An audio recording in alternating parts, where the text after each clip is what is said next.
నమస్కృత్య నరం చైవ నరోత్తమం దేవీం సరస్వతీం వ్యాసం తతో జయముదీరయేత్. శ్రీ వెంకటాచలాధీశం శ్రియాధ్యాసితవక్షసం శ్రితచేతనమందారం శ్రీనివాసమహం భజే. శ్రీనివాసమహం భజే. శ్రీనివాసమహం భజే. శివాయ గురవే నమః. శివాయ గురవే నమః. శివాయ గురవే నమః. శ్రీమాత్రే నమః. శ్రీమాత్రే నమః. శ్రీమాత్రే నమః. శ్రీ విష్ణు రూపాయ నమః శివాయ. శ్రీ విష్ణు రూపాయ నమః శివాయ. శ్రీ విష్ణు రూపాయ నమః శివాయ. శ్రీ వెంకటేశాయ గోవిందాయ నమో నమః.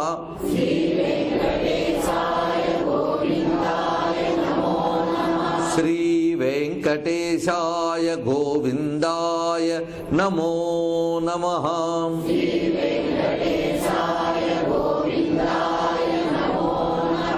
శ్రీ వెంకటేశాయ గోవిందాయ నమో నమః.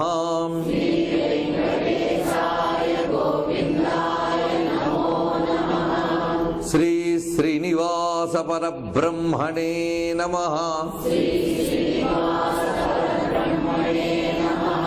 శ్రీ శ్రీనివాస పరబ్రహ్మణే నమః. శ్రీ శ్రీనివాస పరబ్రహ్మణే నమః.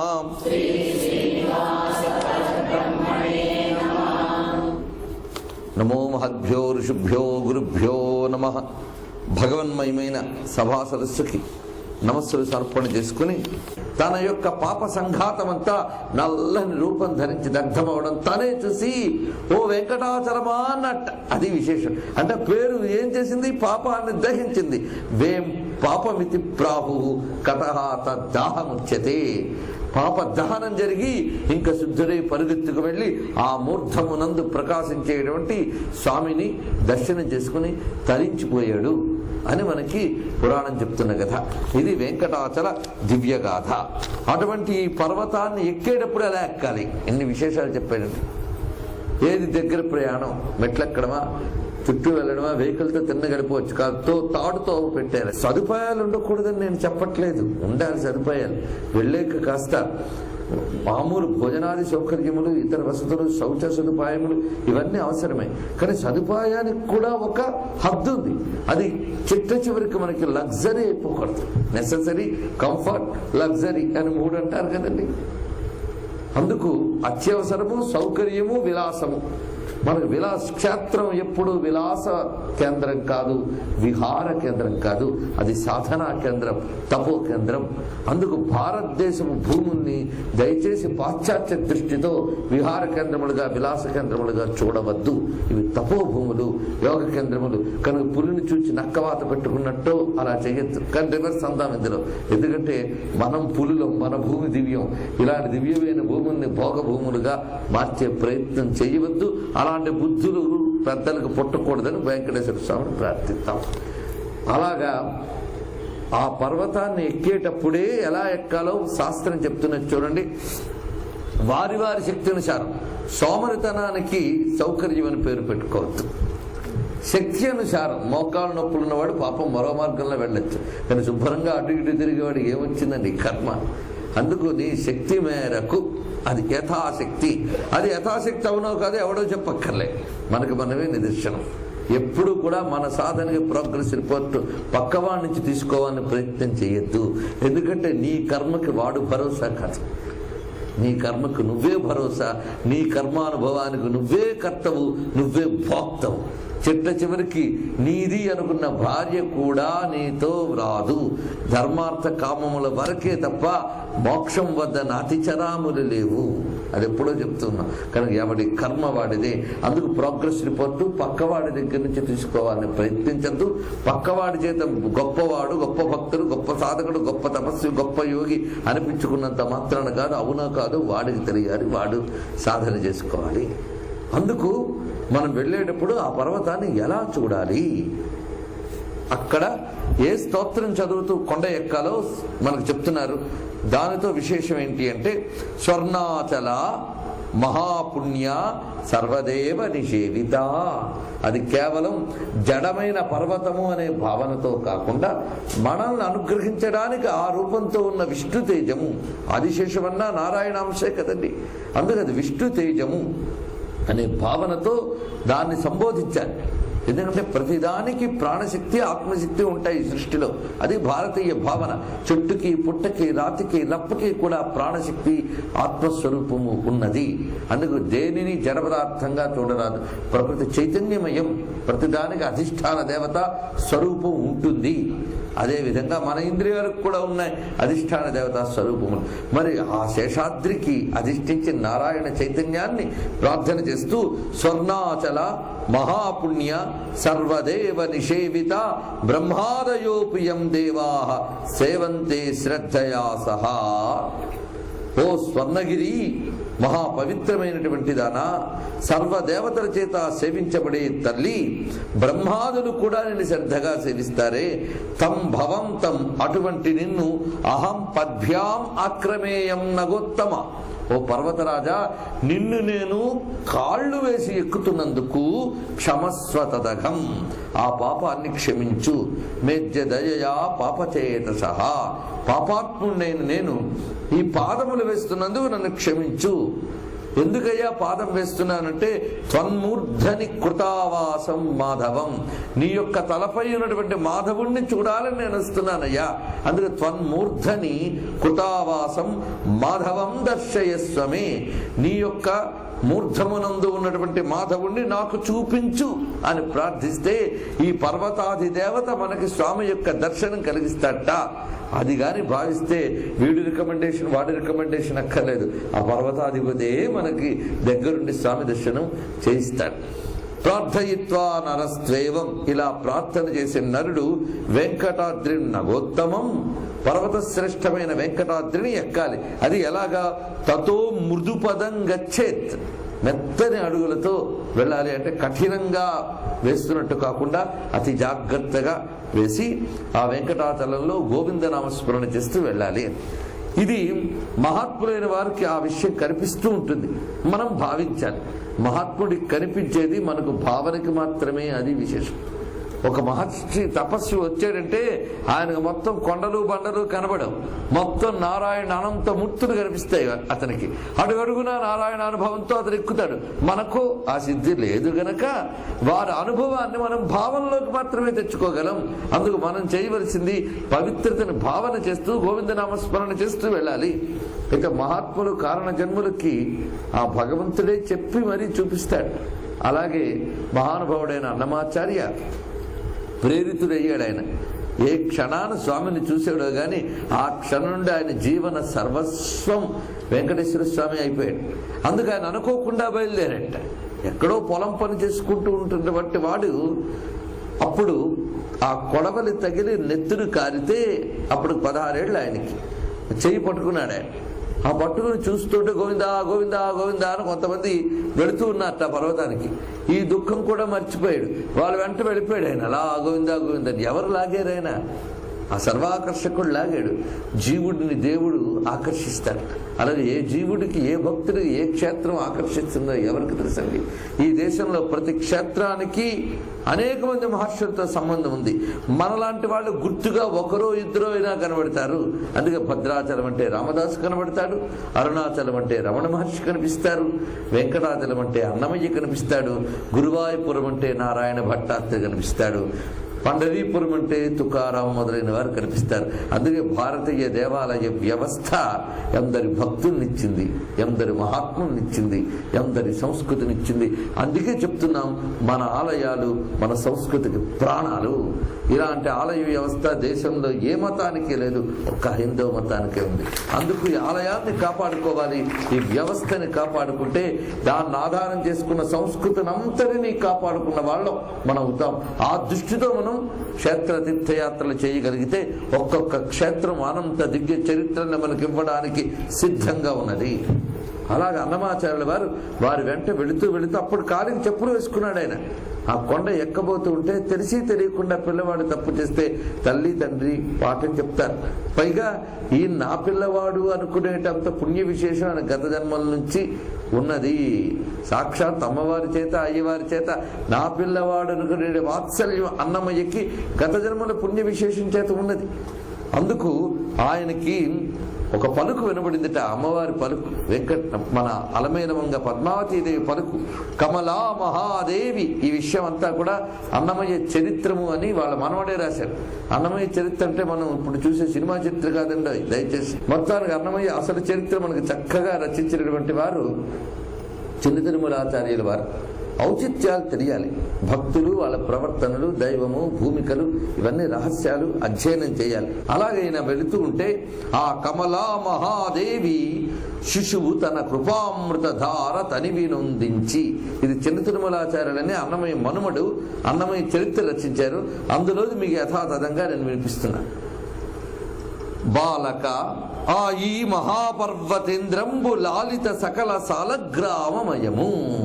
ఈ మహాపర్వతేంద్రం ఉన్నదే ఇది సకల సాలగ్రామమయము. ఇది ఒట్టిరాళ్ళు కావయ్యా, సాలగ్రామములో ఉన్నది. సాలగ్రామము అంటే విష్ణుశిల అని అర్థము. ఇవన్నీ విష్ణుశిలలు అంటే శిలారూపంలో విష్ణువు కనిపిస్తున్నాడు. అలా ఉన్నటువంటిది ఇది ఘనులకు, ఇది చెప్పు కాళ్ళ యొక్క అంగజనదు. ఘనులకు ఇది చెప్పు కాళ్ళని ఎక్కంగజనదు. చాలా చూడండి, ఇక్కడ గొప్ప విశేషం. మహాత్ములు ఎప్పుడైనా దివ్యక్షేత్రాలకు వెళ్ళేటప్పుడు కాళ్ళకి చెప్పులు వేసుకుని వెళ్ళారు. మనమైతే ఏంటంటే మరీ చాదస్తం కాకపోతే ఇంత వీళ్ళు అలా చెప్తారులేండి, అక్కడ అన్ని తోవనంటే రాళ్ళు రప్పలు ఉంటే నెత్తిరి కారదు అంటే వాడికి రాయి రప్పే. ఎంత చెప్పినా వెంకటేశ్వరుడు గుర్తు రాలేదు. ఏం చేస్తాం? అందుకే కాశీక్షేత్రం గురించి చెప్తారు, బ్రహ్మాదులకు కాశీ పాదచారమ గాని ఒక్క మర్యాద లేదెక్కిరింత అన్నారు. అంటే బ్రహ్మాది దేవతలు వచ్చినా వాళ్ళ వెహికల్స్, చెప్పులు అక్కడ వదిలేసి కిందకి దిగి నడుస్తారట. పాదచారమ గాని, ఎందుకంటే మనకు కనబడింది వాళ్ళకి కనబడుతుంది. దేవతాశక్తులు ఉన్నాయి. చూస్తూ అమ్మ మీద నాన్న మీద ఎవడైనా కాలేస్తాడా? కాలు వెయ్యికి తప్పదు, చెప్పులతోనే మరీను. అది వాళ్ళకి కనిపిస్తుందిట. ఇవన్నీ రహస్యములు. సందర్భం వచ్చింది కనుక చెప్పుకుంటున్నాం. వ్యాసకాశి చరిత్ర మీకు తెలుసు. వ్యాసుడు కాశీలో పర్వదినాల్లో వస్తాడట. ఆయన పోల్చుకోవడం ఎలాగా అని తిక్కన గారు చాలా ఆలోచన చేశారట. తిక్కన గారు తెలుసు కదా, తెలుగు భారతం రచించాడు. కానీ ఆయన పేరైనా గుర్తు చేసుకుందాం, తెలుగు వారికి తెలుగు మర్చిపోతున్నాం. తిక్కన గారైనా కవి ఉన్నారని, లేకపోతే తిక్కన అనే పేరు పెద్దవాళ్ళకి చెప్తే ఏ తిక్కవాడో అనుకుంటా. తిక్కన అనే మహాకవి అనుకున్నాడు. భారతం అంతా రచించాడు. రచించి నేను రాసింది వ్యాసుడికి నచ్చిందా లేదా అని డౌట్ వచ్చింది దానికి. అయితే పుస్తకం పంపించలేకపోయే పోస్టులు అంటే సర్వవ్యాపకుడైన నారాయణ అంశ అయిన వ్యాసునికి ఎవరేం చేస్తున్నారో తెలీదా? వ్యాసునికి తెలుసు, కానీ వ్యాసునికి తెలిసి అన్న విషయం ఈయనకి తెలియాలి. అందుకు ఏం చేశాడంటే వ్యాసుడిని పోల్చుకోవడానికి ఆయన ఏం చేశాడు, వ్యాస కాశీ నుంచి కాశీకి వ్యాసుడు ఎలా వస్తాడో పురాణాలు వర్ణించారు. ఆ దారంతా ఊకపరచెట్ట, ఆయన ఊకపరచెట్ట. అందరూ తొక్కుకుంటూ వచ్చేస్తున్నారు. ఆయన అబ్జర్వ్ చేస్తూ నిలబడ్డాడు.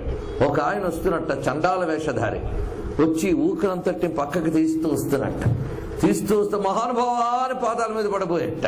అప్పుడు ప్రక్కన ఆపి నన్ను ఎలా పోల్చుకున్నావు అని అడిగాడు.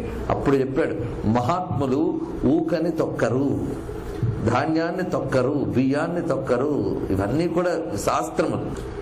అటు తర్వాత కాలికి చెప్పులు లేవు, కాలికి చెప్పులు లేకున్నావు ఊకని తొక్కరాదు. ఇది రహస్యములు, ఇలాంటివన్నీ ఉంటాయి.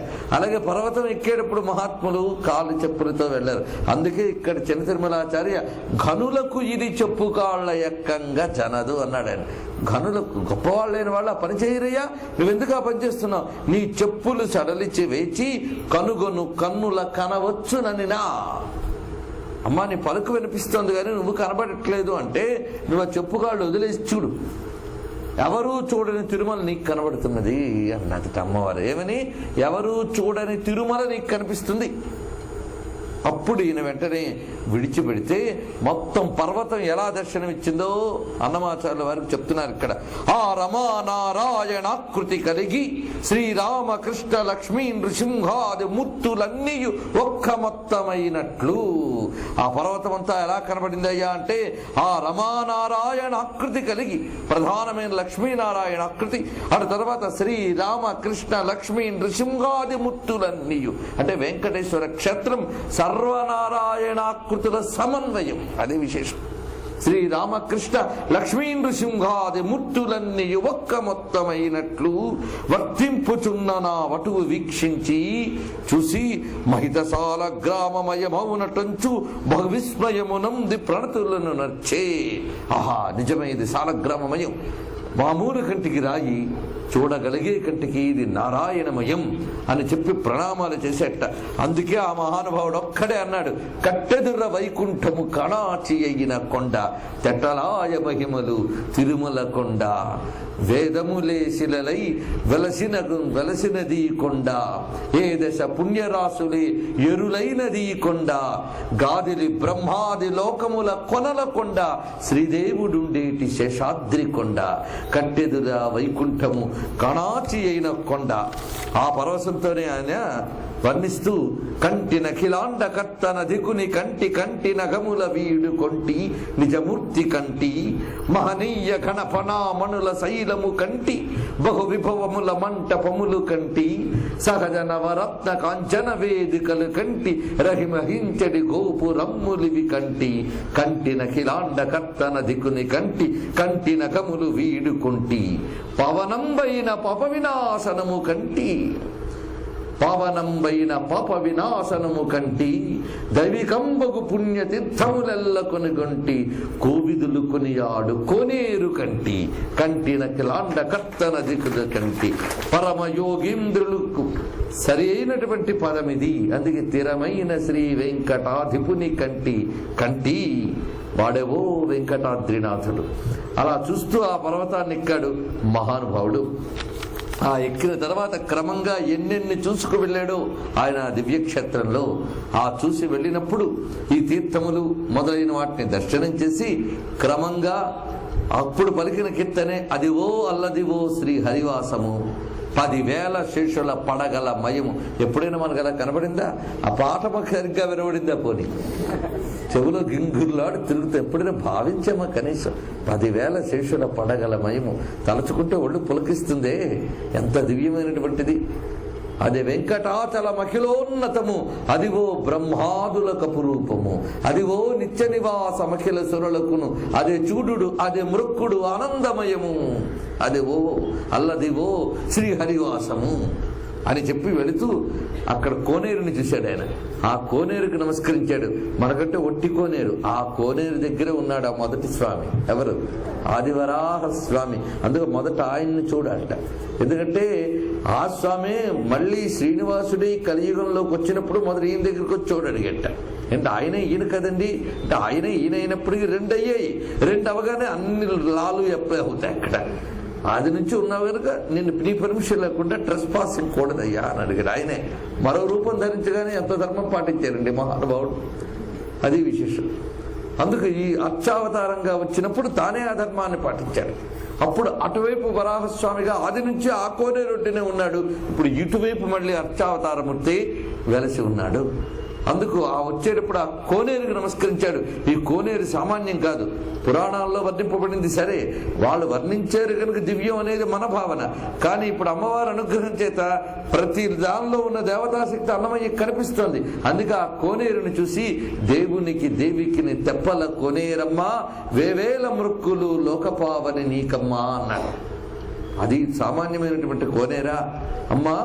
ధర్మాది చతుర్విధ పురుషార్థములు నీ 4 కడళ్ళు, 4 దిక్కులు. ధర్మాది మోక్షతతులు నీకు కడళ్ళు. ఇక వేదాలే నీకున్నటువంటి ఆ మెట్లు. వీటి ద్వారా మేము దిగి అదంతా 7 సాగరాలు. నిర్మలము నీ జలము నిండు 7 సాగరాలు, కూర్మము నీ లోతు ఓ కోనేరమ్మ. దేవునికి దేవికి నీ తెప్పల కోనేరమ్మ.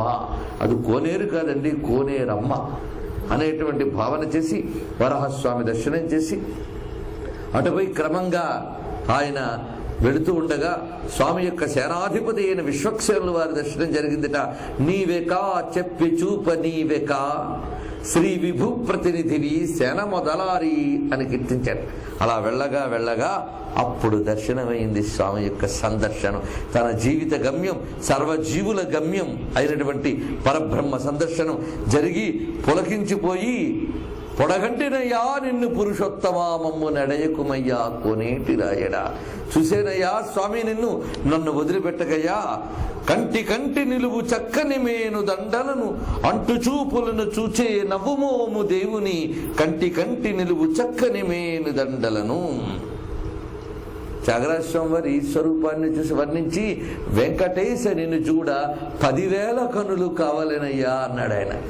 ఓ వెంకటేశ నిన్ను చూడాలంటే ఈ 2 కళ్ళు చాలవయ్యా, 10,000 కళ్ళు కావాలి అని చెప్తున్నారు. అటువంటి స్వరూపము కనకపు పాదములు గజ్జలు నందెలను ఘనపట్టు పీతాంబరము పై కట్టు కటారి మనసి వడ్డానపు మొగబుల మొలనూలు వనర నాభీ కమలము ఉదర బంధమును. పాదం మొదలుకొని స్వామి యొక్క స్వరూపాన్ని చూపిస్తున్నారు. మనం మనసారా ప్రతిష్ఠ చేసుకుందాం. కనకపు పాదములు, బంగారు పాదములు, గజ్జలు అందెలను ఘనపట్టు పీతాంబరము పై కట్టు కటారి. అక్కడ కటి నుంచి వేలాడుతోంది నందకమనే ఖడ్గం, అది కటారి అంటే. మనసి వడ్డానపు మొగపుల మొలనూలు వనర నాభీకమలము పద్మనాభుడు ఆ దివ్యమంగళ విగ్రహంలో. అటు తర్వాత ఉదర బంధములు, ఆ ఉదరములకు చక్కని వస్త్రాలను అలంకరించి ఉంటే అక్కడ చేతులు గరిమ వరద హస్త కటిహస్తములను సరసనెత్తిన శంఖ చక్రహస్తములు ఉరముపై కౌస్తుభము ఒప్పగు హారములు కట్టిన కంఠసరులు అంటే కంఠానికి కట్టినటువంటి హారాలు, ఘన భుజకీర్తులు, కట్టాని ముత్యాల సింగార నామము. నెట్టన శ్రీ వెంకటేశ నీకు కర్ణపత్రములు నాట్టే శిరసు మీద అమరే కిరీటము కంటి కంటి నిలువు చక్కని మేను దండం. ఆ నిలిచిన చక్కనటువంటి ఆ మూర్తిని చూస్తున్నానయ్యా అన్నాడు. ఆ దివ్యమంగళ మూర్తిని అన్నమయ్య అలా వర్ణిస్తే తరికొండ వెంకమాంబ అచ్చపు తెలుగు మాటలతో ఆ తండ్రిని ఎలా వర్ణించిందో చూడండి. మినరన్న నేజూచు వెంకటేశ్వరుడు మినమినమని చాలా మెరసేటిదేమో. వినరన్న నేజూచు వెంకటేశ్వరుడు, నేను చూసిన వెంకటేశ్వరుడు ఎలా ఉన్నాడో చెప్తున్నాను వినండి అని తెలుగు మాటలతో చెప్తుందా తల్లి. మినమినమని చాలా మెరసేటిదేమో. ఇక్కడ ఆ తల్లి ఎలా చెప్తున్నదంటే అసలు ఏ వస్తువు తెలియని వాళ్ళు ఆ వస్తువుని చూస్తే ఎలా వర్ణిస్తారో అలా వర్ణిస్తారు. ఆ వస్తువుని ఒక అనిర్వచనీయమైన బ్రహ్మ పదార్థం.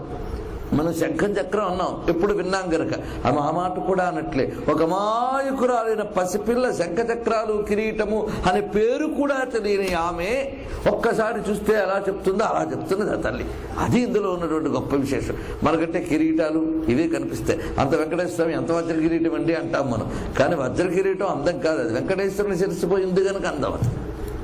అది తెలుసుకోవాలి. అందుకు ఈ తల్లి ఎలా వర్ణిస్తున్నదంటే మినమినమని చాలా మెరసేటిదేమో గట్టిగా తల మీద గదించి. మినమినమని మెరిసిపోయేదేదో తల మీద పెట్టుకున్నాడు ఆయన, దాని చుట్టూ పూదండలు చుట్టుకున్నాడు. ఎంత చక్కగా చెప్తున్నదో చూడండి. లలిమించు మొసల పిల్లల వంటివేమో తలుకు చెవులకు తగిలించినాడు. మొసల పిల్లల్ని చెవులకు పెట్టుకున్నాడు ఏదో అన్నాడు, అంటే మకర కుండలాలు అలంకరించుకున్నాడు. ఎంత చక్కగా చెప్తున్నదో చూడండి. పచ్చ పచ్చటిదేమో బహుశానమేనా అచ్చుగా నందందు అతికించినాడు. తన శరీరంపై ఏదో పచ్చపచ్చగా పెట్టుకున్నాడంటే బంగారు ఆభరణాలన్నీ ధరించి ఉన్నాడు. ఇక ఆ పాదముల వద్ద చూస్తే గల్లని కూసేటి గట్లు శ్రీపాద పల్లవములందు ధరించియుండాడు. గల్లని కూసేటి గట్లు అంటే చక్కగా మోగేటటువంటి మొబలేవో పెట్టుకున్నాడు. ఇక ఆయన చేతుల్లో ఆయుధాలు చెప్తుంది. గుండూటి గుండూటిదొక్కటి కూసేటిదొక్కటి రెండు చేతుల ధరించి ఉండాడు. ఆ రెండు చేతుల్లో ఒకడు గుండుగా ఉన్నదయ్యా అన్నాడు. గుండూటిదొక్కటి అంటే గుండ్రంగా ఉన్నది అంటే చక్రం, కూసేటిదొక్కటి అంటే శంఖం. ఎంత చక్కగా చెప్తున్నాను. పసిపిల్ల వెళ్ళి మనకంటే శంఖ చక్రం పుస్తకాలు చదువుకున్నాం కనుక చెప్తున్నాం. ఏమీ తెలియదు ఆ తల్లికి, కానీ ఆవిడకి చక్రం కనిపించింది, శంఖం వినిపించింది. అది విశేషం. గుండేటిదొక్కటి కూసేటిదొక్కటి రెండు చేతల ధరించి ఉన్నాడు. ఎడమ చేతను కత్తి 20 పెట్టి చెయ్యలా పెట్టుకున్నాడు కదా, అక్కడి నుంచి ఆ చెయ్యి దగ్గర నుంచి కత్తి కనబడుతుంది కనుక దానితో పెట్టాడా అన్నట్టు వర్ణిస్తున్నది ఆమె. ఎడమ చేతను కత్తి 20 దట్టి కుడి చేత ధరణిపై గురిపెట్టినాడు. నల్లని మొయులు వర్ణము గలవాడు. అతను ఎవడయ్యా? మొయులు అంటే మబ్బునర్థం, మేఘము. నల్లని మొయులు వర్ణము కలవాడు, నీలమేఘశ్యాముడు. తెల్లనై తగుపట్టె తిరుమణివాడు, తెల్లనైనటువంటి తిరునామం ధరించినటువంటి వాడు. కలిగి చూపుల గొప్ప కన్నుల వాడు, నల్లని వాడు పద్మనయనముల వాడు. గొప్ప కన్నుల వాడు. ఏమిటా గొప్ప?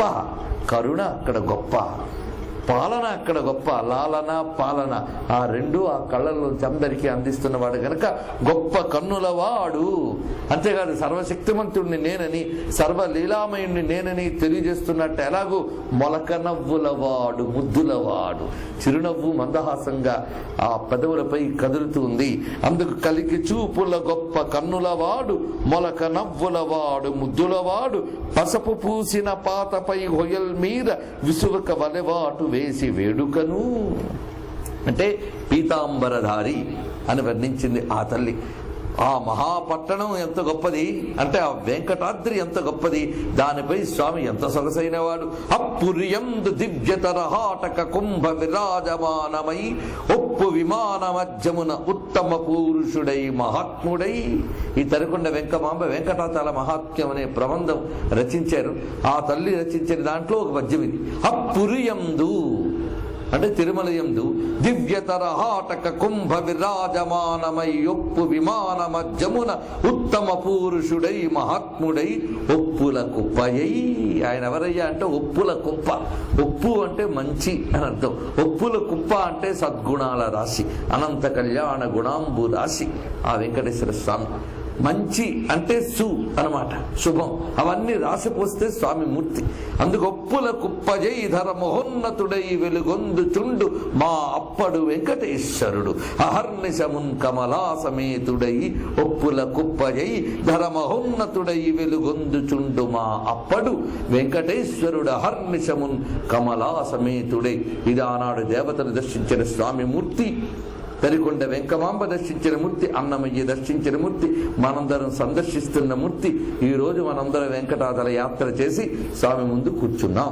శ్రీ వెంకటేశ అనే నామం యొక్క విశిష్టతని, స్వామి యొక్క దివ్య పర్వతం ఎప్పుడు ఆవిర్భవించిందనే విశేషాన్ని, స్వామి యొక్క అర్చావతార వైశిష్ట్యాన్ని చెప్పి ఆ పర్వతం సాలగ్రామమయము, విష్ణుమయము, అటుపై వెంకటేశ్వర స్వామి దర్శన వైభవం చెప్పుకోవడం జరిగింది. ఇక్కడ స్వామి యొక్క స్వరూపాన్ని నిన్న వర్ణించేటప్పుడు అన్నమయ్య, తరికొండ వెంకమాంబ మొదలైన వారి వర్ణనలు కూడా తీసుకున్నాం. మహానుభావులు ఆళవందార్ వారు స్తోత్రం చేస్తూ హైమోర్ధ్వపుండ్రమజహన్మకుటం సునాసం మందస్మితం మకరకుండల చారుగండం బింబాధరం బహుళ దీర్ఘ కృపాకటాక్షం శ్రీ వెంకటేశ ముఖమాత్మని సన్నిధత్తాం అని కీర్తించారు. స్వామివారి యొక్క ముఖం ఎల్లవేళలా నా హృదయమునందు ప్రతిష్ఠింపబడి ధ్యానమునకు అందుబాటులో ఉండుగాక అంటారు ఆయన. అది ఎటువంటిది అంటే హైమోర్ధ్వపుండ్రమజహన్మకుటం సునాసం, చక్కని ఊర్ధ్వపుండ్రమును ధరించి వజ్రమకుటము ధరించి చక్కని నాసికతో చిరునవ్వుతో మకర కుండలములు ప్రకాశిస్తూ ఉన్నటువంటి చారు కపోలములతో బింబాధరములతో కృపా కటాక్షములతో ఉన్న స్వామి యొక్క ముఖము నా హృదయమునందు ఎల్లవేళలా చెలగుగాక అని భావిస్తారు. అటువంటి ప్రసన్నమైన వెంకటేశ్వరుని యొక్క కరుణామయమైన వీక్షణ మందహాస శోభలతో కూడిన వదనం మన హృదయంలో సుప్రతిష్ఠితం చేసుకుని నమస్కరించి స్వామి యొక్క స్వరూపాన్ని ఏదైతే దర్శనం చేసుకున్నామో ఆ స్వరూప వైశిష్ట్యాన్ని కొంత స్మరించుకుందాం. స్వామి యొక్క ఆ విగ్రహం లక్షణాలు మనకు శాస్త్రాధారంగా గమనించితే స్వామి నిలుచున్న భంగిమ స్థానక భంగిమ అని అంటారు. భారతీయుల యొక్క ఆలయ వ్యవస్థ కానీ విగ్రహ వ్యవస్థ కానీ ఒక శాస్త్రాన్ని ఆధారం చేసుకుని ఏర్పాటు అవుతుంది, నమ్మకాలను ఆధారం చేసుకుని ఏర్పాటు కాదు. శాస్త్రం అక్కడ ఉంటుంది, శాస్త్రం ప్రకారంగా నిర్మాణం అవుతుంది గనకనే అనంత దేవతా శక్తిని ఆలయం ఆకర్షించి మనకి చూపించగలదు. కారణం అక్కడ శాస్త్ర ప్రకారమైనటువంటి ఈ ప్రతిష్టాది విశేషాల చేత. అయితే స్వామి అర్చామూర్తిగా స్వయంగా వేయించేశారు. ఆ వేయించేసినటువంటి స్వరూపం స్థానక భంగిమలో ఉంటుంది, అది విశిష్టత. ఎంత పొడవు అంటే 9 అడుగులు 9 అంగుళాలు ఉంటుందట. ఇక ఆ విగ్రహం అరుణ ఘన శిలా విగ్రహం అని అన్నారు. అంటే కొంచెం ఎరుపుదనం కలిగినటువంటి నలుపుదనం, అది అరుణ ఘన శిలా విగ్రహం. అయితే దానికి పునుగు నూనె మొదలైన వాటితో స్నానాదులు ఇవి చేయడం వల్ల మనకి నల్లగా కనిపిస్తుంది. ఆ నలుపుదనాన్ని అన్నమయ్య వర్ణిస్తారు, తుమ్మెద మే ఛాయ వంటి అని. తుమ్మెద మే ఛాయట, తుమ్మెదే విధంగా నల్లని కాంతులతో ఉంటుందో ఆ విధంగా ఉన్నాడు. పైగా ఆయన దృష్టి ఒకటి, దేవతా విగ్రహంలో ఇన్ని లక్షణాలు ఉంటాయి.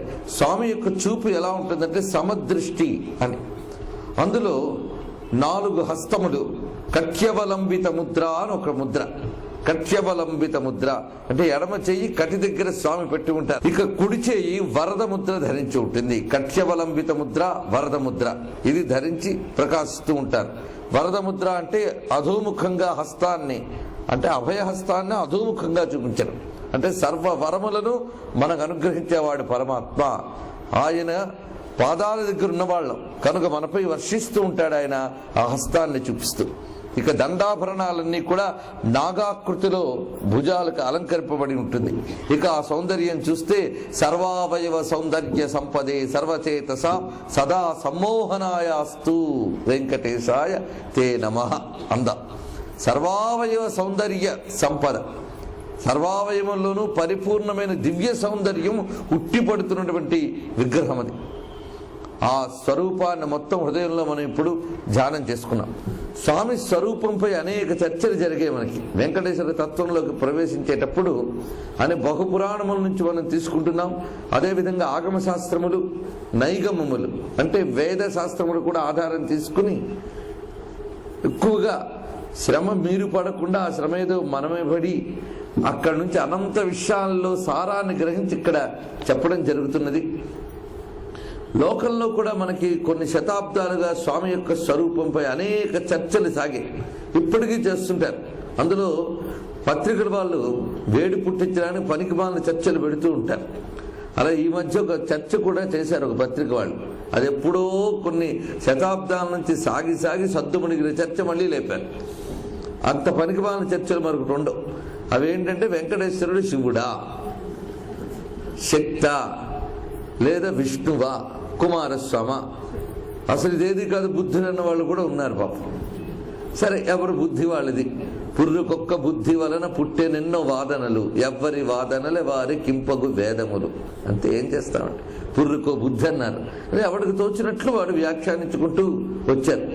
ఇప్పటికీ కొందరు వెంకటేశ్వరుడి శక్తి అని, అక్కడ ఉన్నటువంటి లక్షణాల ఆధారంగా ఆయన అమ్మవారి స్వరూపమని, ఆ రూపంలో కనిపించే కొన్ని లక్షణాలను తీసుకుని ఆ జట మొదలైనవి తీసుకుని అమ్మవారి స్వరూపంగా చెప్పేవారు ఉన్నారు. ఇంకా ఆలయంలో కనిపించేటువంటి సింహము మొదలైన చిహ్నములు. అయితే వైఖాన సాగమంలో విష్ణు ఆలయాలకి సింహములు గోపురం చుట్టూ ఉండడం వర్ణించబడింది. అయినప్పటికీ అది శక్తి చిహ్నంగా వాళ్ళు భావిస్తున్నారు, శుక్రవార పూజలు మొదలైనవన్నీ ఆధారంగా. మరికొంతమంది కాదు, ఈయన శివుడు అంటే కాదయ్యా, శివునికి ఆయన అరూపరూప తత్వం నిర్గుణ బ్రహ్మముగా ఆయన లింగ రూపంలో ఆరాధిస్తారు కదా, విగ్రహ స్వరూపం ఏమిటి అంటే మరి భుజాలకి సర్పములు ఏమిటి? ఎక్కడైనా విష్ణు స్వరూపంలో ఆయనకి సర్పం అనే పాన్పు మీద ఉన్నట్లుగా కనిపిస్తుంది కానీ సర్పం అలంకారంగా ఉన్నట్లు కనబడదు కదా అంటే కాదయ్యా, ఇది వీరభద్ర స్వరూపం వ్యాఖ్యానించి దానికి ప్రమాణాలు వాళ్ళు చూపించారు. మరికొంతమంది కటిముద్ర చూసి స్వామి యొక్క చిహ్నములేవి శంఖచక్ర గదా పద్మములు, ఈ విగ్రహంలో నిజానికి ఏవి కనబడవు మనకు చూస్తే. స్వామి యొక్క అసలు స్వరూపంలో ఈ కట్యవలంబిత ముద్ర, అటుపై వరద ముద్ర కనిపిస్తుంది. పై 2 చేతులు ఇలా ఉంటాయి అంతే. నిజానికి ఆభరణాలు అక్కడ ఏ విధమైన ఆయుధము ఉండదు. ఈ సుదర్శనము పాంచజన్యము అలంకారమునందు అలంకరించుతారు కానీ విగ్రహమునందు 2 మనకు గోచరించం. కనుక శంఖచక్రాలు రెండు కనిపించట్లేదు, స్వరూపం చూస్తే ఇలా ఉన్నది. పైగా ఆ కటిహస్తం ఎవరికి చిహ్నం అంటే కఠిన్యస్తపాణిం శిఖిస్థం కుమారం అని సుబ్రహ్మణ్య స్వామి కటిహస్తం. కొన్ని మనం ప్రాచీనమైనటువంటి సుబ్రహ్మణ్య క్షేత్రాలు ద్రవిడ భూమిలో అంటే తమిళనాడులో మనం వెళ్ళి చూస్తే అక్కడ కనిపిస్తాయి. కటిహస్తంతో ఉన్నటువంటి ఇదే స్వరూపంతో ఉన్న సుబ్రహ్మణ్య క్షేత్రములు కొన్ని ఉన్నాయి. ఆ కారణంగా కొంతమంది సుబ్రహ్మణ్య స్వరూపుడు అనేవాళ్ళు ఉన్నారు. దాని మీద ఎన్ని తర్జన భర్జనలో జరుగుతూ ఉన్నాయి, కానీ ఇవన్నీ వృధా అనే మనకి అనిపిస్తుంది. ఎందుకంటే ఇందులో ఏదనుకున్నా తప్పులేదు. హరి అవతారములు అఖిల దేవతలు అనుకోవడం అన్ని విధాలా మంచిది. వెంకటేశ్వర స్వామి దీన్ని బట్టి మనకు ఒకటి అర్థమవుతున్నాడు, ఏమిటంటే సర్వదేవతా సమన్వయ స్వరూపుడు అని అర్థం. ఎందుకంటే నారాయణుడు అంటే ఏమిటి? సర్వదేవతామయుడు. ఆయనే చెప్పాడు, నేనే రుద్రుణ్ణి, నేనే బ్రహ్మన్, నేనే విష్ణువుని, సర్వం ఆయనే. అందుకే ఏ దేవతను భావించినా ఆయనలోనే భావించవచ్చు. సర్వదేవ నమస్కార కేశవం ప్రతిగచ్చతి అన్నప్పుడు సర్వదేవతలు ఆయనలో గోచరించిన. అలాగే అమ్మవారు అనుకున్నప్పుడు అమ్మవారు సర్వదేవతామయురాలు కాదా? శివుడు అన్నప్పుడు శివుడు సర్వదేవతామయుడు కాదా? అందుకు మనం ఏ దైవాన్ని ఆరాధించినా బాగా తెలుసుకోవాలంటే ఇష్టదైవం అనేది వారి జీవలక్షణం బట్టి ఏర్పడుతుంది. ఇష్టదేవతా సిద్ధాంతం ప్రాచీన వైదిక సంప్రదాయంలో ఉన్నది. ఇతర సంప్రదాయాలు అంటారా, ఈ దైవాన్ని ఇదే కల్ట్లో ఆరాధించాలి అనేటటువంటివన్నీ తర్వాత వారి భక్తి విశేషాలతో ప్రారంభమైనటువంటి గొప్ప గొప్ప పద్ధతులు. ఈ పద్ధతులు కూడా విశేషమే, దాని ప్రత్యేకత దానికి ఉంది. దాని నుంచి అందులో మహాత్ములు ఉత్పన్నమయ్యారు. భారతదేశంలో శైవ వైష్ణవ గాణాపత్య ఇవన్నీ గొప్ప గొప్ప శాఖలు. ప్రతి శాఖలో మహాత్ములు పుట్టారు, మహర్షులు పుట్టారు, మహోన్నతమైనటువంటి చరిత్రలు మనకి వాళ్ళు అందించారు. ఒక్కొక్క సంప్రదాయంలో ఎందరో మహాత్ములు ఉన్నారు. వారందరికీ ప్రణమిల్లి మనం ఈ విషయాన్ని చెప్పుకుంటున్నాం. అయితే వైదిక పద్ధతిలో ఇష్టదేవతా సిద్ధాంతం అనాదిగా ఉన్నది.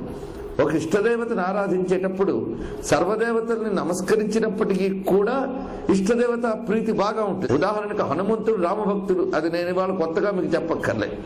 ఆయన అశోకవన ప్రవేశం చేసే ముందు రాముల వరకు దండం పెట్టుకున్నారు, ఇక్కడైనా సీత కనబడాలి, ఇప్పటి వరకు ఎక్కడ వెతికినా కనబడలేదు అని. అంతే కదండి, మనకు అనుకున్న పని జరగకపోయినప్పుడు దైవాన్ని స్మరిస్తాం. ఆయన ముందు స్మరించే బయలుదేరాడు. ససూర్యాయ మహేంద్రాయ పవనాయ స్వయంభవేన బయలుదేరాడు. ఆ బయలుదేరినప్పుడు కూడా అహంకారం లేదు. రాఘవ నిర్ముక్త శరమ వలే వెళ్తానన్నాడు, రాముడు విడిచిన బాణంలా వెళ్తున్నానన్నాడు. ఇంత చక్కగా వెళ్ళిన వాడు అంతా తిరిగితే ఎక్కడ ఆశ కనబడలేదు, సీతమ్మ కనబడలేదు. అప్పుడు అశోకవనం దూరం నుంచి కనబడి ఇక్కడైనా తల్లి కనబడితే బాగుండు అనుకుని ఆయన ఇష్టదేవత స్తుతి చేస్తాడు. ఆయనకి ఇష్టదేవం ఎవరు? రాముల వారు. అందుకు మొదట రాముణ్ణి అంటాడు, నమోస్తు రామాయ సలక్ష్మణాయ దేవ్యై జనకాత్మజాయే. అక్కడితో ఆగిపోయాడా? ఆగలే. నమోస్తు రుద్ర ఇంద్ర యమానిలేభ్యో నమోస్తు చంద్రార్క మరుద్గణేభ్య. ఎందుకంటే బుద్ధిమంతం హనుమంతం కదండా. అందువల్ల మనకి బుద్ధిమంతుడైన హనుమంతుడు ఇష్టదైవాన్ని స్తుతించి మిగిలిన దేవతలను కూడా స్తోత్రం చేశాడు.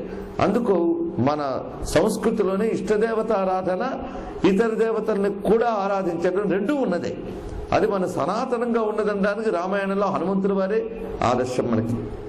అందుకు మన దైవమునందు సర్వదేవతా భావన చేయడం ఎప్పుడు దోషమేమీ కాదు, పైగా అది సముచితం కూడా. ఒకటే మనకు అర్థమవుతున్నదంటే ఎవరు ఏమన్నా ఆయన ఏమీ సమాధానం చెప్పలేదు. ఎవరు? వెంకటేశ్వర స్వామి. నేను ఫలానా డిక్లేర్ చేయలేదు. ఎవరు ఏమన్నా ఆయన పరబ్రహ్మమే. అది ఎలాగంటే ఒకడు బాగా వీర ఆంధ్రాభిమాని ఉన్నాడు, వాడి దగ్గరికి దాహం వేస్తుందంటే వాడు గ్లాసు నీళ్ళు తీసుకెళ్ళట. ఏమిటంటే గ్లాస్ ఆఫ్ వాటర్ అన్నట్టు. వాడు గ్లాస్ ఆఫ్ వాటర్ అయితే నేను తాగడన్నాడు. అయితే కొన్ని గ్లాసులు మంచినీళ్ళు అండి అన్నాడు, అయితే తాగుతాను అన్నట్టు. ఇప్పుడు గ్లాస్ ఆఫ్ వాటర్ అంటే తాగట్ట, గ్లాసులు మంచినీళ్ళు అంటే తాగుతాట. చెడు ఏదైనా తాగేది అదే. కానీ వాడికి ఆంగ్ల పదం పడదు, దాని వాడి ప్రారంభం, వాడేం చేస్తాడు. కానీ వాటర్ అన్నా నీళ్ళన్నా పానీ అన్నా పలికి తాగే పదార్థం ఒక్కటే కదా. కనుక ఎటు వెళ్ళినా పరబ్రహ్మం ఒక్కటే. ఇది మనం తెలుసుకోవాలి. ఇదే సమన్వయం అంటే. అందుకు ఎవరు ఏ రీతి కొలిచినా ఆ రీతి పలిక అనుగ్రహించే దైవం వెంకటేశ్వరుడు. అందుకు వెంకటేశ్వరుని వద్దే సమన్వయం అనేది బాగా కనబడుతుంది.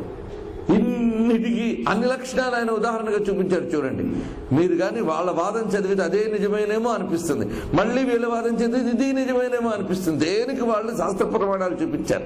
అంటే వాళ్ళకి అలాగూ నిజం, వీళ్ళకి ఇలాగూ నిజమై కనిపించాడు స్వామి. అది వైశిష్ట్యం. ఇది ఇప్పటిది కాదు, నేను ఈ రోజు చెప్తున్న విషయం కాదు. కొన్ని శతాబ్దాల నుంచి నలుగుతుంది. అన్నమయ్య కాలానికే చర్చ సాగింది. అప్పటికే రూఢిగా నారాయణ స్వరూపంగా ఆరాధింపబడుతున్నప్పటికీ అంతకు పూర్వం కొన్ని శతాబ్దాల నుంచి ఈ చర్చ సాగుతూనే ఉంది. ఒక స్థిరత ఏర్పడిన తర్వాత కూడా అప్పటికీ సాగేది, ఇప్పటికీ సాగుతుంది. సాగనీయండి, ఎన్ని సాగినా ఆయన ఆ పరబ్రహ్మతత్వం అలా ప్రకటింపబడుతూనే ఉంటుంది. అదే వెంకటేశ్వరుడు అంటే సర్వదేవత సమన్వయమూర్తి అనేది మనం ప్రధానంగా తెలుసుకోవాల్సినటువంటి విషయం. దానికి తగిన ప్రమాణములు అనేకములు మనకు స్వరూపం మొదలుకొని పురాణముల ఆధారం కూడా తీసుకోవాలి. పురాణాల ఆధారం తీసుకుంటే స్కంద పురాణ అంతర్గతమైనటువంటి వెంకటేశ్వర తత్వ ప్రతిపాదనలో ఒక్క వాక్యం కనిపిస్తుంది. స్కంద విశ్వాత్మిక శక్తి వెంకటేశ ఇతీరిత అని. స్కంద విశ్వాత్మిక శక్తి ఏమిటయ్యా వెంకటేశ్వర స్వరూపం అంటే? స్కందుని యొక్క స్వరూపం, శక్తి స్వరూపం కలిసిన నారాయణ స్వరూపం అక్కడున్నది అన్నారు. స్కంద స్వరూపం, శక్తి యొక్క తత్వము, నారాయణ స్వరూపము మూడు కలిసినటువంటి దివ్య విగ్రహము అని. దీనికి మన విష్ణు శాస్త్రం చదువుకునే వాళ్ళకి ప్రత్యేకం చెప్పగలలేదు. స్కంద స్కంద ధురో ధుర్యో వరదో వాయువాహన అని స్కంద అన్నప్పుడు ఆయనే మనకు కనిపిస్తాడు. స్కంద పురాణ ప్రమాణంతో మనం చూస్తే స్కందుడు లక్ష్మీనారాయణ ఉమామహేశ్వర తత్వ సమన్వయ స్వరూపుడని గోచరిస్తుంది మనకి. ఇక శక్తి అనేది వైష్ణవి. యా ఉమా సా స్వయం విష్ణు అని శాక్తేయం అంతా ప్రతిపాదించింది. విష్ణుతత్వమే శక్తి యొక్క తత్వము అని. యా ఉమా సా స్వయం విష్ణు. అందుకు అమ్మవారికి నారాయణి, వైష్ణవి మొదలైన నామములు ఉన్నాయి. పద్మనాభ సహోదరి అనడంలో సహోదరి అంటే అక్కడ తోబుట్టువు. ఆయనకి తోబుట్టు అంటే మనలా వారిద్దరూ ఒకే ఉదరంలో వచ్చారని చెప్పడానికి కాదు, ఇక్కడ ఇద్దరిది ఒకటే తత్వము అని చెప్పడం. అందుకు అమ్మవారు బ్రహ్మాండ పురాణంలో లలితాదేవి స్వయంగా చెప్తారు, నా యొక్క క్రోధ స్వరూపం కాళి, నా యొక్క శాంత స్వరూపం గౌరీ, నా యొక్క పురుష స్వరూపం విష్ణువు అని చెప్తుంది అమ్మవారు. ఇది విశేషం. అందుకే శ్రీకృష్ణ శ్యామలాదేవి, శ్రీరామో లలితాంబిక అని ప్రసిద్ధమైన మాట బ్రహ్మాండ పురాణంలోనే మనకు గోచరిస్తుంది. సర్వపురాణకర్త అయిన వేదవ్యాసుల హృదయం కూడా ఇదే. అందుకు స్కంద విశ్వాత్మిక శక్తి వెంకటేశ ఇతీరిత అని ప్రస్తావించబడుతుంది. అయితే స్వామి శంఖచక్రములు ధరించినంత మాత్రమున శంఖచక్రధారి కాదా అంటే దానికి ఒక కథ ఉన్నది. ఈ శంఖచక్రములైన తొండమాన చక్రవర్తికి ఇచ్చి శత్రు సంహారం కోసం ఇవ్వడం చేత భక్తుల కోసం నేను ఏదైనా ప్రదానం చేస్తానని సంకేతంగా మిగుల్చుకున్నాడు అనే కథ కూడా పురాణాల్లో మనకు కనిపిస్తున్నది. ఏదేమైనప్పటికీ ఆ స్వామి యొక్క స్వరూప వైశిష్ట్యాన్ని మనం పరిశీలించినప్పుడు సప్తర్షులు ఒకసారి స్వామి వద్దకు వెళ్ళారు అని పురాణాల్లో కథ ఉన్నది. అక్కడ సప్తర్షి కృత వెంకటేశ స్తోత్రం చెప్పబడుతూ ఉన్నది. దాని పేరు కలిసంతారక స్తోత్రం. 7 శ్లోకాలు, చిన్న చిన్న శ్లోకాలు. ఇది చాలా మహిమాన్వితమైనటువంటి వెంకటేశ్వర స్తుతి. సప్తర్షులు వెళ్ళారు ఆయన చూడడానికి. 7 మహర్షులు కలిసి ఆయన స్తోత్రం చేశారు. ఆ స్తోత్రం చేసిన విషయం మీరు జాగ్రత్తగా గమనిస్తే ఒకప్పటి భారతీయుల దృక్పథానికి ఇప్పటి భారతీయ దృక్పథాలకి వచ్చినటువంటి భయంకరమైన వ్యత్యాసం మనకు తెలుస్తుంది. వేద ఋషులు పరతత్వాన్ని బహువిధాలుగా దర్శించారు. ఇది వేదమే చెప్తుంది మనకి. ఏకం సత్ విప్రా బహుధా వదంతి అని. ఒకే సత్యాన్ని విప్రులు అనేక విధాలు చెప్పారు. ఇక్కడ విప్రులు అంటే విశేషమైన ప్రజ్ఞ గలవారు అని అర్థం అన్నమాట. మనకున్న ఇంద్రియ ప్రజ్ఞలు కాక అతీంద్రియ ప్రజ్ఞ కల మహర్షులను విప్రులు అని అంటారు. అతీంద్రియ ప్రజ్ఞ కలవారు ఒకే సత్యాన్ని బహు విధాలుగా దర్శించారు. అంటే వాళ్ళు వ్యాఖ్యానించారు కాదు, వారికి అలా దర్శనమైంది. ఒక్కొక్కరికి అలా దర్శనమైంది వారి తపశ్శక్తికి అనుగుణంగా, అంతేగాని వారి భావనానుగుణంగా అనవద్దు. మనమైతే భావనానుగుణంగా చూస్తాం. వారి తపశ్శక్తికి అనుగ్రహంగా ఆ పరబ్రహ్మ ఒక్కొక్కరిలో ఒక్కొక్క విధంగా తన స్వరూపాన్ని ప్రకటించాడు. అయితే అప్పుడు ఋషులకి ఏముండేది అంటే, వైదిక ఋషులకి తర్వాత వచ్చిన వారికి తేడా అది. వైదిక ఋషుల యొక్క లక్షణం ఏమిటి అంటే, వారి దర్శనం భగవంతుడు వారికి చూపించిన జ్ఞానస్వరూపం, ఇంకొకటి దర్శనం వారికి స్వామి చూపించిన జ్ఞానస్వరూపం. కనుక ఆ జ్ఞానస్వరూపాన్ని ఈ జ్ఞానస్వరూపాన్ని ఇద్దరూ ఆదరించుకుని వీటన్నిటినీ కూడా జ్ఞానముగా ఒక స్థానం కల్పించారు. అది వేదం. అందుకు వేద ఋషులు పూర్తి సమన్వయకర్తలు. తర్వాత వచ్చినటువంటి భక్తాదులు భక్తి తీవ్రతలో కొన్ని ప్రకటనలు చేసినప్పటికీ అవి మనకు ఎంత మేరకు గ్రాహ్యములు అంటే ఈ విరుద్ధ భావం కనిపించనంత వరకు గ్రాహ్యములే అన్నీ కూడా. మనకి సమన్వయం వెళ్ళిపోవాలంటే మళ్ళీ వేదాల్లోకి వెళ్ళాలి. ఆ మహర్షులు ఏ విధంగా దర్శించారు ప్రతి సత్యాన్ని. అందుకు పరస్పర విరుద్ధంగా కనబడేటటువంటి వాటి మధ్య ఉన్నటువంటి ఆ ఏకత్వం చూడాలి. అది సాత్వికమైన లక్షణం ఉంటేనే వస్తుంది. రాజసిక తామసిక లక్షణములు ఉన్న వాళ్ళకి ఆ ఏకత్వం కనబడదు, వాళ్ళకి భిన్నత్వమే కనిపిస్తుంది. భిన్నత్వం సృష్టిలో సహజం, ఉండి తీరుతుంది. కానీ భిన్నత్వాన్ని అందరం చూస్తాం, ఏకత్వాన్ని చూసేవాడు గొప్పవాడు. అందుకే అవిభక్తం విభక్తేషు తజ్ఞానం విద్ధి సాత్వికం అని అష్టాదశాధ్యాయంలో శ్రీకృష్ణ పరమాత్మ చెప్పారు కదా. అవిభక్తం విభక్తేషు, విభక్తములుగా భిన్న భిన్నములుగా కనబడిన వాటి యందు అవిభక్తం వేడకుండా ఉన్నటువంటి ఒక తత్వమునదయా అది చూడు. అది పట్టుకున్నామా అన్ని సమన్వయింపబడతాయి. అలాంటి సమన్వయం మనం వెళ్ళాలి. అలా మనకి ఇక్కడ సప్తర్షులు చేసినటువంటి కలిసంతారక స్తోత్రాన్ని ఒక్కసారి స్మరించుకున్నాం మనం. తద్వారా లోక కళ్యాణం ఆ నారాయణ స్వరూపుడైన వెంకటేశ్వరుడు చేయాలి అని భావిస్తూ ఇక్కడ వ్యాసదేవుడు ఇది మనకు అందించింది, పురాణోక్తమైనటువంటిది. అందుకు వ్యాసుడు వెంకటేశ్వర మహిమని చెప్తూ ఇస్తున్న విషయం ఇది. శేషాచలం సమాసాధ్య కశ్యపాద్యా మహర్షయ. కశ్యపాది సప్తర్షులు కూడా శేషాద్రికి చేరుకుని నమస్కారం చేశారట. ఎవరిని? వెంకటేశ్వరుని. ఇక్కడ మాత్రం వ్యాసుడు వెంకటేశ్వరుడు విష్ణువు అనే స్పష్టంగా చెప్పేశాడు ఆయన. అందులో సందేహం లేదు. పురాణములన్నీ కూడా వెంకటేశ్వరుడు నారాయణుడే అని ప్రకటించాయి. అందులో ఇసుమంత కూడా సందేహం లేదు వైదిక ప్రమాణంతో కూడా. కానీ ఆ వెంకటేశ్వరుని ఇలా దర్శించినా దోషం లేదు, అది విశేషం. అందుకే వెంకటేశం రమానాథం శరణం ప్రాపురంజస. ప్రతి మాట జాగ్రత్తగా చూడాలి. వెంకటేశం రమానాథం. రమానాథుడు అంటే ఎవరండి? లక్ష్మీపతి. అందుకు లక్ష్మీపతి అయిన వెంకటేశ్వరుణ్ణి శరణు వేడేవారు. శరణు వేడి స్తోత్రం చేశారు. ఆ స్తోత్రం పేరు కలిసంతారకం ముఖ్యం. దీని పేరు కలిసంతారకం. ఇది ముఖ్యం అంటే అత్యంత ప్రధానమైనటువంటిది. స్తోత్రమేత జపేన్నరః.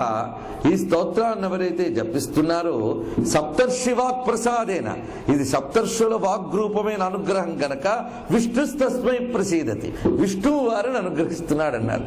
విష్ణువు ఈ స్తోత్రం చదివిన వారి పట్ల ప్రసన్నుడవుతాడట. ఇక్కడ రమానాథం విష్ణు అనడంలో వెంకటేశ్వరుడు ఎవరు స్పష్టం చేశారు. లక్ష్మీపతి అయిన విష్ణువే వెంకటేశ్వరుడు, అందులో సందేహం లేదు. ఎందుకంటే పురాణములన్నీ వేద ప్రమాణంతో చెప్పబడ్డవే. అందుకే ఆ పురాణములను మనం గౌరవిస్తూ అనాది అయినటువంటి విష్ణు క్షేత్రం నిన్ననే మనం చెప్పుకున్నాం. అది నారాయణ యొక్క క్రీడాక్షేత్రం.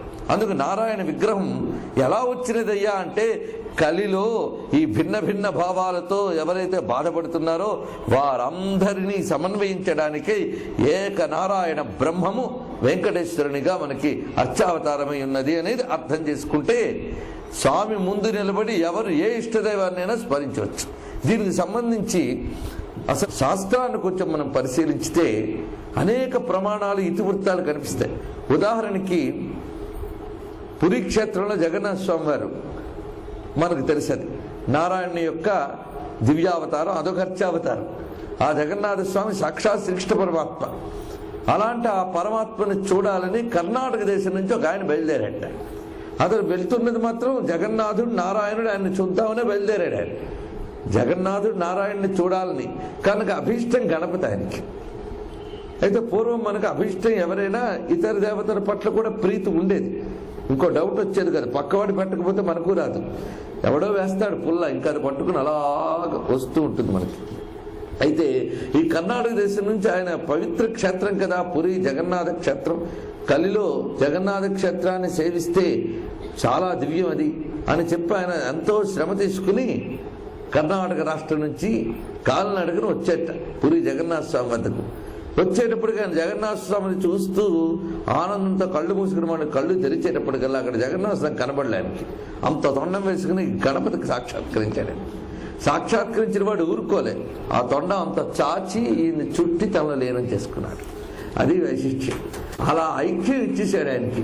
ఆ ఐక్యం ఇచ్చిన సందర్భాన్ని గుర్తు చేసుకుని ఇప్పటికీ కూడా జగన్నాథ రథయాత్ర మనం ఆషాఢ శుద్ధ విధియ నాడు చేస్తే అక్కడికి సరిగ్గా 15 రోజుల ముందు జ్యేష్ఠ శుద్ధ పూర్ణిమ నాడు జగన్నాథ స్వామి వారికి కన్ను కడగడం అని చేసి దానికి గణపతి ముఖం పెడతారు. జగన్నాథ స్వామి గణపతి అవతారం వేస్తారు. అది విశేషం. అందుకు ఆ సమన్వయ స్వరూపం అనే దానికి ఉదాహరణ అక్కడే మనకి కనిపిస్తున్నది. అందుకే ఏ యథా మాం ప్రపద్యంతే తాం తథైవ భజామ్యం అనేటువంటి కృష్ణవచనం మనవరాదు. కృష్ణుడు చెప్తాడు, ఎవరెవరు నన్ను ఏ ఏ రూపములతో ఆరాధిస్తారో వారికి ఆయా రూపముల యందు శ్రద్ధ నేను నిలుపుతానన్నాడు. అది ఉత్తముడైన ఆచార్యుడు చేయవలసినటువంటి పని. కృష్ణుడు ఆచార్యుల్లో ప్రథముడు కదా. కృష్ణం వందే జగద్గురు. అంతేగాని వాడుకున్న శ్రద్ధని మళ్ళీ చెదరగొట్టకూడదు. వాడి శ్రద్ధను అలాగే నిలబెట్టి తద్వారా వాడికి నేను కైవల్యం ఇస్తాను. మమ వర్త్మాను వర్తంతే మనుష్య పార్థ సర్వసహ. అందుకు శ్రద్ధని వారి వారి అనుష్ఠాన విధానాల ప్రకారం అచలం చేస్తానన్నాడు ఆచార్య స్వామి అయినటువంటి శ్రీకృష్ణ పరమాత్మ. అది భారతీయుల అసలు తత్వం. మొత్తానికి సప్తర్షులు చేసిన స్తోత్రం చూద్దాం. ముందు కశ్యప ప్రజాపతి ఏం చెప్తున్నారు? కశ్యప ఉవాచ కాది హ్రీమంత విద్యాయా ప్రాప్యైవ పరదేవత కలౌ శ్రీ వెంకటేశాక్ష తామహం శరణం భజే.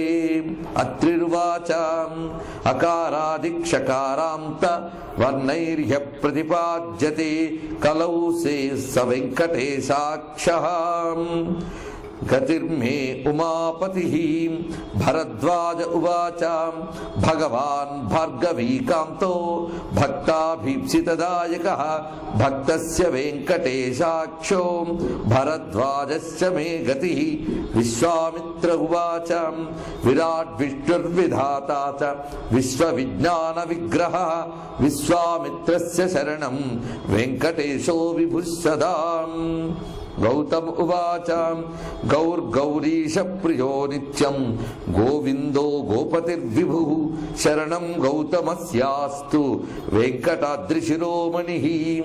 జమదగ్నిర్వాచ జగత్కర్తా జగద్భర్తా జగద్ధత్తా జగన్మయః జమదగ్నే ప్రసన్నస్య జీవేశో వెంకటేశ్వరః. వశిష్ఠ ఉవాచ వస్తు విజ్ఞానమాత్రం యన్నిర్విశేషం సుఖం చ సత్ తద్బ్రహ్మైవాహమస్మీతి వెంకటేశం భజే సదా. సప్తర్షిరచితం స్తోత్రం సర్వదాయ పఠేన్నరః సోభయం ప్రాప్నుయాత్ సత్యం సర్వత్ర విజయీ భవేత్. ఇది సప్తర్షులు చేసిన స్తోత్రం. ఇందులో కశ్యప ఉవాచ, కశ్యపుడు ఏం చెప్తున్నాడో చూడండి. ఇక్కడ వెంకటేశ్వర స్వామిని దర్శనం చేసి ఏమని అంటే, అయ్యా నువ్వెవరివి అంటే, కాది హ్రీమంత విద్యాయా ప్రాప్యైవ పరదేవత కలౌ శ్రీ వెంకటేశాక్ష. ఇది పూర్తి స్త్రీలింగం. వెంకటేశ అనే పేరు కలిగిన ఆవిడెవరు? పరదేవత అన్నారు. సాక్షాత్ పరదేవత. ఆ పరదేవత ఏ విద్య ద్వారా పొందింపబడుతుంది? అమ్మవారు ఒక్కరే, కానీ కాళీ, దుర్గా, లక్ష్మి ఇలా రకరకములైన పేర్లతో మంత్రములతో అమ్మవారిని ఆరాధిస్తాం. ఇక్కడ ఈ పరదేవత ఏ తల్లి అంటే కాది హ్రీమంత విద్యాయా ప్రాప్య అంటున్నారు. కాది హ్రీమంత విద్య అంటే దీన్ని శ్రీ విద్య అని అంటారు. శ్రీ విద్యోపాసకులకి నేను వివరించనక్కర్లేదు. అమ్మవారి మంత్రం పంచదశి. పంచదశిలో ప్రథమాక్షరం కకారం, చివరి అక్షరం హ్రీంకారం. మొత్తం 15 అక్షరాల మంత్రం. ఈ కాది హ్రీమంత విద్యాయా అంటే కాతో మొదలుకుని కా ఆది, హ్రీం అంత విద్యాయా కాతో మొదలుకుని హ్రీంతో పూర్తయ్యే విద్య చేత ప్రాప్య లభింపబడే పరదేవత ఎవరున్నారో ఆ పరదేవతే కలౌ కలియుగమునందు శ్రీ వెంకటేశాక్ష. ఆవిడే వెంకటేశ్వర స్వరూపము. ఆ తల్లి ఆమెకు నేను శరణు వేడుతున్నాను అన్నారు కశ్యప ప్రజాపతి. ఆయనకు అలా గోచరించాడు స్వామి. ఇక్కడ శ్రీ విద్యాధిదేవత ఎవరు అంటే లలితా మహాత్రిపుర సుందరీ దేవతే. కాది హ్రీమంత విద్య అంటే పంచదశి మంత్రానికి ఎవరు ప్రధాన దేవతో ఆ శ్రీ లలితా దేవతయే ఈయన. అందుకే అరుణ ఘనశిలా విగ్రహంలో ఉన్న అరుణ లక్షణం అన్నదే అరుణాం కరుణాతరంగితాక్షిం అయిన జగన్మాత లక్షణమే. మరి ఒకవైపు 9 అడుగులు 9 అంగుళాలు నవావరణాత్మకమైన అమ్మవారి యొక్క శ్రీయంత స్వరూపమే. మొత్తంగా మీకు లక్షణములు కనిపిస్తూ ఉంటాయి. అలాగే మీరు శ్రీ విద్యలో చూసినా అందులో దశావతారములు ఉపాసన ఉన్నది. దశావతార స్వరూపం ఉన్నది. అంతేకాదు శ్రీ విద్యలో ఉన్నటువంటి ఆ రశ్మిమాల మంత్రముల్లో రోగనాశక మంత్రంగా చెప్పబడుతున్నది అచ్యుతానంత గోవింద. అందుకు యా ఉమాసా స్వయం విష్ణు అనే తత్వమే అక్కడ ప్రకటింపబడుతుంది. ఇది తెలియాలంటే సాధన ఉండాలి, ఉపాసన ఉండాలి, అప్పుడు కానీ అర్థం కాని విషయం ఇది. అందుకు కాదే హ్రీమంత విద్యాయా స్వామి యొక్క స్వరూపమంతా సకల జగత్ సమూహిని అయినటువంటి లలితా మహాత్రిపుర సుందరి స్వరూపము. ఈ ఆధారంగానే ఆదిశంకర భగవత్పాదుల వారు అక్కడ శ్రీచక్ర ప్రతిష్టాపన చేశారు అనే ఒక ప్రమాణానికి మనం కాదనడానికి ఏమీ లేదక్కడ. ఆ కారణం చేతను శ్రీ విద్యా స్వరూపంగా గోచరించింది కశ్యప ప్రజాపతికి. ఆయన నమస్కారం చేశారు. ఇక అత్రి ఏమంటున్నాడంటే అకారాది క్షకారాంత వర్ణై ప్రతిపాద్యతే, అకారం నుంచి క్షకారం వరకు ఉన్న వర్ణమాల ద్వారా ప్రతిపాదింపబడే స్వరూపమైన ఉమాపతి మాకు గతి అన్నాడు. ఉమాపతి అంటే శివుడు శబ్దబ్రహ్మస్వరూపుడు, ప్రధానంగా ఓంకార స్వరూపుడు అని చెప్తారు. ఈ ఓంకారం నుంచి మొత్తం 50 అక్షరాలు వచ్చాయి. దానికి కారణం ఆయనే. ననాదఢక్కాం నవపంచవారం నృత్యావసానే నటరాజరాజ నందికేశ్వర కారికలు మనకు చెప్తున్నాయి. స్వామి నాట్యం చేస్తూ ఢక్క వాయించగానే మొత్తం అక్షరములన్నీ అందు నుంచే ఉత్పన్నమయ్యాయని. అందుకు ఈ వర్ణములన్నిటికీ మూలమైన శబ్దబ్రహ్మ స్వరూపుడు ఓంకార స్వరూపుడైన ఉమాపతి రుద్రుడు ఈ వెంకటేశ్వరుడు. ఆయనే కలౌ స వెంకటేశాక్ష శరణం మే ఉమాపతి, ఆయన నాకు గతి అన్నాడు. ఆయనకి సాక్షాత్ శివుని వలె గోచరించాడు. అయిపోయినది. వెంటనే భరద్వాజుడు అంటున్నాడు, ఈయనెవరయ్యా అంటే ఆయన ఉద్దేశం భగవాన్ భార్గవీకాంత. భార్గవి అంటే మహాలక్ష్మి, భార్గవీకాంతుడు అంటే లక్ష్మీపతి. లక్ష్మీపతి అయిన వాడు భక్త అభీప్సితదాయక, భక్తాభిష్ట ప్రదాయకుడైన వాడు వెంకటేశ్వర స్వరూపుడు. ఆయన నాకు భరద్వాజును గతి అన్నాడు ఆయన. విశ్వామిత్రుడు ఏం చెప్పాడంటే ఈయనెవరు అంటే విరాట్ విష్ణు విధాతాచ, ఈయనెవరు అంటే విరాట్ స్వరూపుడైన పరబ్రహ్మము, విరాట్ పురుషుడు. ఆ విరాట్ పురుషుని దర్శనం ఒకసారి అన్నమయ్యగైంది. చూడ చూడ మాణిక్యాలు చుక్కల వలనున్నవి ఈడులేని కన్నులవే చంద్రుడు అన్నాడు ఆయన. చూస్తూ చూస్తూ ఉంటే ఆయన ఒంటి మీద ఉన్న ఆభరణాలన్నీ నాకు ఆభరణాలు కనిపించట్లేదు, ఇవన్నీ నక్షత్ర మండలం వలె కనిపిస్తూ ఉన్నాయి. ఆయన యొక్క నేత్రములు 2 సూర్యచంద్రులా కనిపిస్తూ ఉంటే ఈయన విశ్వవిగ్రహుడైనటువంటి విరాట్ పురుషుడు. త్రిభువన వపుషం విష్ణుమీశం నమామి. ఆయన గోచరించింది ఏమిటి? విరాట్ విష్ణు స్వరూపం. అది విశ్వామిత్రుడికి గోచరించింది. ఈయన ఎవరయ్య అంటే విశ్వవిజ్ఞాన విగ్రహ. గొప్ప మాట అండి ఇది, విశ్వవిజ్ఞాన విగ్రహ. ఈ విశ్వానికి సంబంధించిన జ్ఞానమంతా కూడా విగ్రహం ధరిస్తే అది వెంకటేశ్వరట. అందుకు ఆయన విశ్వామిత్రుడికి శరణము అన్నాడు విశ్వామిత్రుడు. ఇక గౌతముడు ఏం చెప్పాడంటే ఈయన విష్ణువే కానీ ఏ విష్ణు అంటే గౌరీశ ప్రియో నిత్యం గోవిందో గోపతిర్విభు. ఈయన శివునికి అత్యంత ప్రీతిపాత్రుడైన వాడు. అంటే శంకర ప్రియవల్లభాయ నమః అని వెంకటేశ్వర సహస్రనామంలో అష్టోత్తరాల్లో మనకు నామాల్లోనే దొరుకుతాయి. పాపం వారి భక్తులమని చెప్పుకునే వాళ్ళకి శివుడు పడ్డేమో కానీ ఆయనకు మాత్రం పడతాడండి. శంకర ప్రియవల్లభాయ నమః అని అన్నారు, ప్రియవల్లభుట్ట. అలాగే శివనామాల్లో విష్ణువల్లభాయ నమః అని శివనామంలో ఉన్నది. అందుకే హరివంశంలో కృష్ణ పరమాత్మని హిమాలయ పర్వతాల దగ్గర కలుసుకుని శివుడు చెప్తాడు, నీ పేర్లన్నీ నావి, నా పేర్లన్నీ నీవి అని. ఇద్దరం ఒకటే తత్వం నాయన అని ఆయన స్పష్టంగా చెప్పడం మహాభారతంలో. అలాగా గోవిందో గోపతిర్విభు. ఈయనెవరు అంటే గోవులను కాచుకు తిరుగుతున్నటువంటి మా కృష్ణుడే ఈయన అన్నారు. ఎవరు? గౌతముల వారు. ఆయనకు పూర్తిగా శ్రీకృష్ణ పరమాత్మే గోచరించారు ఇక్కడ. ఇక జమదగ్నికి ఏం కనిపించిందంటే సర్వ జగన్నాథుడు జీవుణ్ణి నిత్యం గమనించే అంతర్యామి స్వరూపుడైన వాడు అని ఆయన చెప్పాడు. సర్వం శ్రీ వెంకటేశ్వర చరణారవిందార్పణమస్తు. నమః శ్రీ వెంకటేశాయ. నమః శ్రీ వెంకటేశాయ. స్వస్తి ప్రజాభ్య పరిపాలయంతాం న్యాయేన మార్గేణ మహిం మహిషాః. గోబ్రాహ్మణేభ్యః శుభమస్తు నిత్యం. లోకాః సమస్తాః సుఖినో భవంతు. కాలే వర్షతు పర్జన్యః. పృథివీ సస్యశాలినీ. దేశోऽयं క్షోభరహితో. బ్రాహ్మణాः సంతు నిర్భయాః. అపుత్రాः పుత్రిణः సంతు పుత్రిణः సంతు పౌత్రిణः. అధనాः సధనాः సంతు జీవంతు శరదాం శతం. మంగళం కోసలేంద్రాయ మహనీయ గుణాత్మనే చక్రవర్తి తనూజాయ సార్వభౌమాయ మంగళం. వేద వేదాంత వేద్యాయ మేఘశ్యామలమూర్తయే పుంసాం మోహన రూపాయ పుణ్యశ్లోకాయ మంగళం. వసుదేవసుతం దేవం కంసచాణూరమర్దనం దేవకీ పరమానందం కృష్ణం వందే జగద్గురుం. శ్రియకాంతాయ కళ్యాణ నిధయే నిధయేర్థినాం శ్రీవేంకట నివాసాయ శ్రీనివాసాయ మంగళం. సర్వమంగళ మాంగళ్యే శివే సర్వార్థ సాధికే శరణ్యే త్రయంబకే గౌరీ నారాయణి నమోస్తుతే. శ్రీమద్రమారమణ గోవిందో హరి. నమః పార్వతీపతయే. హర హర మహాదేవ.